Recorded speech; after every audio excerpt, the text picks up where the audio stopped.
आज का हमारा डिस्कशन का टॉपिक है कार्बन कंपाउंड्स, कार्बन के यौगिक। ऐसे तो हमारे आसपास कार्बन के अनगिनत यौगिक हैं। कार्बन डाइऑक्साइड, कार्बन मोनोऑक्साइड, कोयले के रूप में कार्बन, काजल के रूप में कार्बन, बहुत रूपों में कार्बन है। लेकिन आज हम जिन कार्बन यौगिकों की बात करने जा रहे हैं वो हैं हाइड्रोकार्बन्स। और हाइड्रोकार्बन्स पे भी मेनली हम तीन ही परिवार डिस्कस करेंगे, अल्केन, अल्कीन, अल्काइन। पहले हमारे कोर्स में 10th में और भी कार्बन परिवार थे, एल्डिहाइड्स, कीटोन्स, बट कोविड-19 के समय होने के कारण CBSE ने अब की बार थोड़ा सा कोर्स रिस्ट्रिक्ट कर दिया है। तो मैं केवल आपसे ये बात करूँगी कि हम सिंपल वे में बच्चों तक ये कॉन्सेप्ट कैसे पहुँचा सकते हैं। देखिए, कार्बन जिनको समझ में आता है उनके लिए बहुत आसान है, और जिनको समझ नहीं आता उनके लिए बहुत मुश्किल है। ये बिल्कुल मैथ्स की तरह है। तो चलिए देखते हैं। बीइंग अ टीचर हमें लगता है बहुत आसान है, बच्चे जल्दी से समझ जाएंगे, लेकिन बहुत सारी ऐसी चीज़ें हैं जिनको लेकर बच्चे, मैंने देखा, काफ़ी कंफ्यूज रहती हैं। तो चलिए बात करते हैं हाइड्रोकार्बन्स की। हाइड्रोकार्बन्स का अर्थ जैसे आप सब जानते ही हैं, हाइड्रोजन और कार्बन के बने हुए यौगिक। हाइड्रोजन की कार्बन से गहरी दोस्ती है, और ये भी हम सब अच्छे से जानते हैं कि कार्बन की संयोजकता 4 है और वो सहसंयोजी आबंध बनाता है, और हाइड्रोजन की संयोजकता 1 है और वो भी कार्बन के साथ सहसंयोजी आबंध बनाकर यौगिक बनाता है। तो चलिए बात करते हैं सबसे पहले हाइड्रोकार्बन परिवार की, और उसका नाम है अल्केन, जिसका जनरल फॉर्मूला है CnH2n+2। तो सबसे पहले तो हम इस बात पे ध्यान दें कि इस फॉर्मूले को बच्चा कैसे यूज़ करे। तो चलिए सबसे पहले देखते हैं n की वैल्यू 1, तो n यहाँ पर 1 आया, 2 एज इट इज़ आया, multiplied by 1 plus 2। Next CH2+2, CH4। Hydrocarbon alkane परिवार का पहला सदस्य, सबसे छोटी बहन मेथेन, जिसका ये स्ट्रक्चर है। स्ट्रक्चर अभी हम और अच्छे से बनाकर देखेंगे। N2, यहाँ पर बच्चा गलतियाँ करता है, कभी वो 3 इधर लगा देगा, 2 इधर लगा देगा।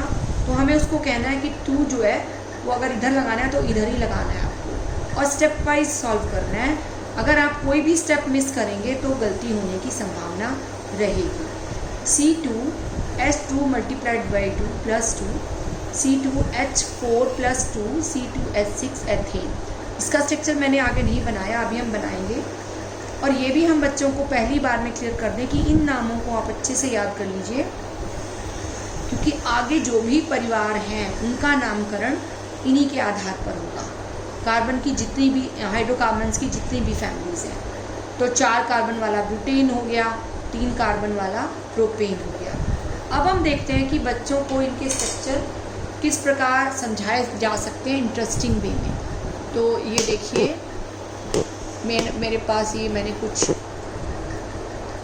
बॉल्स बना के रखी हुई हैं क्ले की। इसकी जगह आप आटा भी बच्चों को कह सकते हैं यूज़ करने के लिए, और झाड़ू की सीख, और बच्चे मिट्टी से भी बना सकते हैं, और इन बॉल्स को डिफरेंट रंगों से अपने मन मुताबिक रंग भी सकते हैं। तो चलिए सबसे पहले बनाते हैं मीथेन। एक कार्बन परमाणु, उसके साथ 4 ये टूथपिक हाइड्रोजन लगाकर 1, 2, 3, और ये चौथी टूथपिक आ गई। तो ये बन गया हमारा मीथेन, जो हाइड्रोकार्बन परिवार का सबसे छोटा सदस्य है, जिसमें सिर्फ एक ही कार्बन है। अब जब हम स्ट्रक्चर बनाएंगे तो हम बच्चों को साथ साथ ये बात भी हम पहले भी बताएंगे और बाद में भी डिस्कस करेंगे कि अल्केन परिवार में कार्बन कार्बन के बीच जो श्रृंखला बनती है, जो कार्बन का श्रृंखलन का गुण है, उसमें कार्बन कार्बन के बीच एकल आबंध होता है, सिंगल बॉन्ड। तो ये देखिए N2 है तो C2H6 एथेन का फॉर्मूला है, तो हमें चाहिए 2 कार्बन, और दोनों के बीच में एकल आबंध, सिंगल बॉन्ड। देख पा रहे हैं आप? अब क्योंकि हम सब जानते हैं कार्बन की संयोजकता 4 है, तो एक तो ऑक्युपाइड होगी, अब 3 रह गई, तो 3 हाइड्रोजन इस पर लगेंगे और स्ट्रक्चर बनाने के बाद हम बच्चों से कहेंगे कि अब आप अपने स्ट्रक्चर को इस फॉर्मूले से मैच करें कि जितनी हाइड्रोजन आपकी इस स्ट्रक्चर में लगी हैं, जितनी बॉल, क्या उतनी ही हाइड्रोजन आपके फॉर्मूले में है। तो ये मैच करना बहुत ज़रूरी है। अगर बच्चों ने ये मैच करना सीख लिया, ये देखिए एक,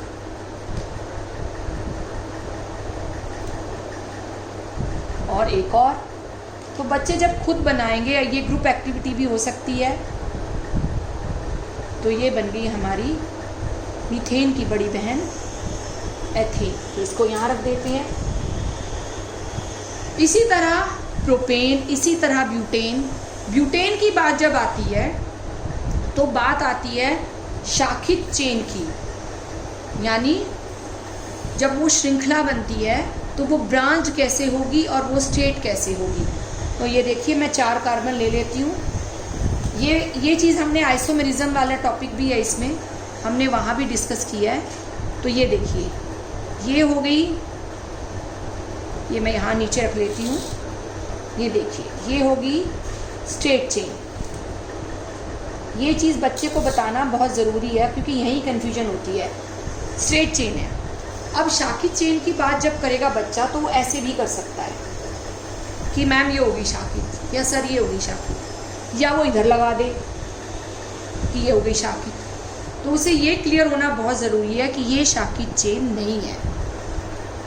अगर आपका कार्बन एटम यहाँ लगता है या यहाँ भी लग सकता है, तब है वो शाखित चेन।